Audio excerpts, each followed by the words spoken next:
Brooklyn Park police are investigating a case of gunshots that struck at least 2 homes. In one of the cases, children were sleeping in the room where the bullet struck. Residents reported the incident at around 6 Sunday morning in the 8200 block of Yates Avenue, across the street from Crestview Elementary School. CCX News reporter Sonia Goins spoke with Brooklyn Park police and has more on the investigation. Brooklyn Park police say the 8200 block of Yates Avenue, all the way down to 84th, are becoming crime hotspots.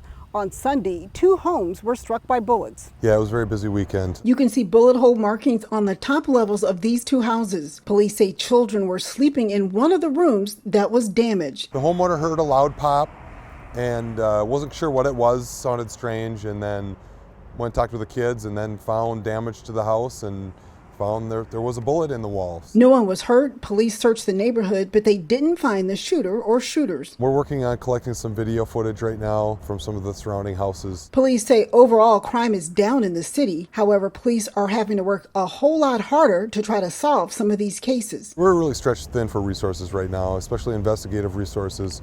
We're very short-staffed. We've repurposed some of our officers from investigations back onto patrol to help cover 911 calls. In Brooklyn Park, Sonia Goins, CCX News. Meanwhile, Brooklyn Park police say they are looking for 3 men who broke into a home and assaulted a man, and one of the men had a gun. Police say the incident happened early Sunday morning in the 7600 block of College Park Drive, not far from North Hennepin Community College. According to police, a man was sleeping on his couch when 3 men kicked down his front door. They confronted the homeowner and pointed a pistol at him. Police say the robbers took the man outside and assaulted him, taking the victim's wallet and cell phone. Police say there's no known connection between the robbers and the victim. The homeowner has some injuries but is expected to be okay. In Brooklyn Center, police are investigating a weekend carjacking, the second such case in a 48-hour span in that city. According to police, officers responded on Saturday night to an apartment complex on 69th Avenue North. They spoke to a woman who says she was held up at Knifepoint by 3 people wearing masks. Police say the robbers took the woman's car keys and cell phone and left in the victim's car. 2 nights before, another carjacking occurred about a quarter mile away, that one at gunpoint. The victim in that case was also a woman. No arrests have been made in either case. At the Robbinsdale, Minneapolis border, a welcome sight for drivers. Come Friday, Hennepin County anticipates reopening bridges on County Road 81 that connect Robbinsdale to Minneapolis. The northbound bridge will reopen, as well as an on-ramp that connects from Lowry Avenue. It's the last major phase in the project that's been going on for about a year and a half. The work was necessary because the previous bridges were deemed structurally deficient by engineers. If you're a beer lover and a dog lover, there's a new spot in Plymouth that combines the best of both worlds. Delane Cleveland takes us inside the brew park. Oh, we have another friend coming in. The dog park is a place where people can let their furry friends run free. It's the social part, and it's also stimulating. It helps them get exercise both physically as well as mentally. But at most dog parks, you're not going to have access to a wide variety of food and drinks. There's just never anything like that. You've got to bring your own stuff if you're going to do that. Dr. Angie Woodward of Vet Partners Pet Hospital in Plymouth made it her mission to change that. I wanted to create a one-stop pet oasis for people that they could just come and have everything in one spot. The result was Brew Park, an indoor dog park that's connected to her veterinary practice, which officially opened its doors on September 12th. It turned out better than we could have expected. While the dogs are roaming free in here, customers can enjoy coffee, beer, wine, and food from the Barkery. No, we love it. I think it's a great idea. Linda Murphy brought her French bulldog Oliver to Brew Park for an afternoon getaway. All of the dogs here are supervised by a so-called park ranger. I look to see how they are interacting, and if I need to step in and separate before something escalates, I'll do that. That's our job. If you're planning to bring your pet here, you first have to register your dog and then pay an admission fee of $15. Come on! Owners also have the option of staying in the park area where they can play games or even pose with their pups in the photo booth. Super great response from the community. We've had really fun dogs in here playing, lots of zoomies. So it's really nice to see it come to fruition and then have people literally in here enjoying it. It's a new attraction that dog owners or just anyone who loves dogs can enjoy. It's just a lifesaver for us. We're enjoying it a lot. People literally could come play, connect, and unwind. That's our mission. In Plymouth, Delane Cleveland, CCX News. This weekend in Brooklyn Park, an event where everyone's always in a good mood. Heavy Rotation Brewing is hosting its first Oktoberfest on Saturday. The brewery and tap room opened in April and has quickly generated a following with its weekly events, as well as a selection of beer. The event on Saturday includes live music, new beer releases, plus a best outfit contest, a pretzel eating contest, and a keg holding contest. That's probably the one I'm most excited about. Just because it's the most fun that people have, I think, right? Because there's Halloween parties, which we'll do that and all that kind of stuff. But Oktoberfest is just, everyone's always in a good mood at Oktoberfest. It's hard to be in a bad mood. The brewery is also holding a free meat raffle on Saturday from 1 to 3 p.m. And finally, this segment, we will leave you with a look at the Plymouth Parade.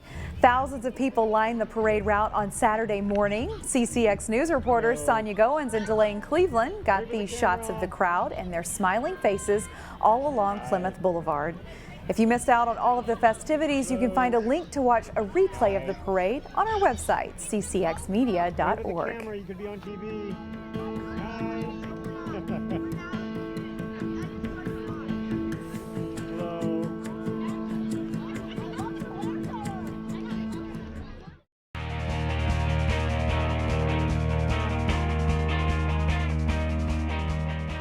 Cooper has had the best of the Robbinsdale District football rivalry with Armstrong for a while now. That changed in a big way Saturday. Jay Wilcox has the highlights. The Robbinsdale District rivals collide in football as Armstrong plays host to Cooper in a Saturday afternoon game. It's all Armstrong from the start. After Cooper fumbles it away, Jamin Malone finds Cade Berg open for the score, and it's quickly 6-0 a minute into the game. After they go up 12-0, Isaiah Cotton jumps in front of the pass and takes it back for another score for Armstrong. They're all over Cooper, leading at 19-0 at this point. Still in the first quarter, and Reggie Carter takes the handoff and has room to run. He goes in for the score to make it 26-0. It's 33-0 Falcons after a stunning first quarter. They have a little luck, too. Malone's pass deflects off intended receiver Marquand Tucker and right to Berg behind him for his third TD of the game. Midway through the second, Malone drops it into Tucker for the score. It's 54-0 Armstrong at halftime, and they beat Cooper 63-7 for their first win in the series since 2004. Jay Wilcox, CCX Sports. Maple Grove and Minnetonka came into their Week 3 game with 2-0 records and each with a top 10 ranking. Jason Malillo has the highlights. 5th-ranked Minnetonka hosting 4th-ranked Maple Grove. First quarter, Skippers going for it on 4th down, but quarterback Milos Spasojevic is wrapped up and punished by Grove's Max Draheim. The Crimson grind down the field on the ensuing drive, and QB Jacob Kilzer scores on the 1-yard sneak.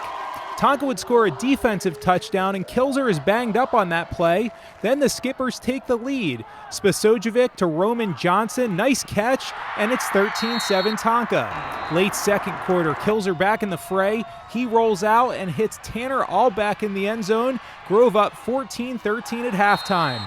Third quarter, Kilzer improvising as the pocket collapses. He gets down the sideline, scampering 23 yards for the score. Crimson on top 20-13. Then Grove gets a big special teams play. The punt is blocked and recovered for a touchdown by Allbeck.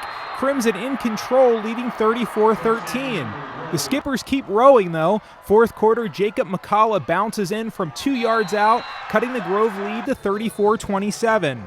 But Kilzer and the Grove offensive line respond, powering in for another touchdown, Kilzer's 4th rushing score of the game, and the Crimson sink the Skippers. 41-27 is the final. Jason Malillo, CCX Sports. After a loss to Champlin Park, the Wayzata football team looked to bounce back in Week 3 on the road at St. Michael. Trojans coming in 1-1 on the season, while the Knights were 0-2. Early second quarter of a scoreless game. Cole Helbrin's pass to the end zone off the hands of Charlie Tomzik and intercepted by Jackson Brutker.